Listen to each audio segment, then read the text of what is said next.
God dag alt. Nu har du akkurat vært i en skai og i kjøtlesing, som vi akkurat er. Skyleier stender her til litt noen her. Vi lover hjemme så inne til åkken at man får skimma 100 suger på 20 minutter og passa til. Ja, det passer. Faktisk kan kanskje reves under 20 minutter for lunsj. Og 20 minutter klarer jeg på. Ja. Så til satt. Og til noe du har lært til å skai noen, så til at du ikke er rundt eller hva? Nei.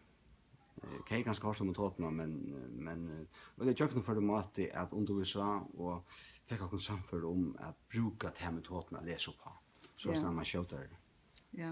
Hindringer ut at du leser, bare fjerne at du ikke bruker tar maten leser på som skøyver. Hva leser du til daglig? Altså, er det arbeid og arbeidsøve du er stedet som skal til? Altså?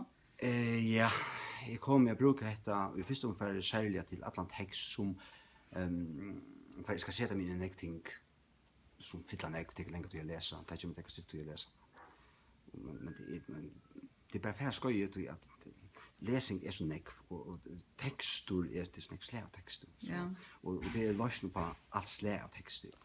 Så metoden hon rycker alltså man kommer att läsa, men kommer väl att läsa shortar helt. Det kommer. Ja. Det är det för en absurd här nu. Du vill bättre till ta här nu. Du fast östni arbetshatten vittar så att du kan framhållande bättre att ut. Ja, så tack för att gå öppnas. Jag hoppas du får läsa neck shortar av vänjungen nästan. Tack för det. Tack för det.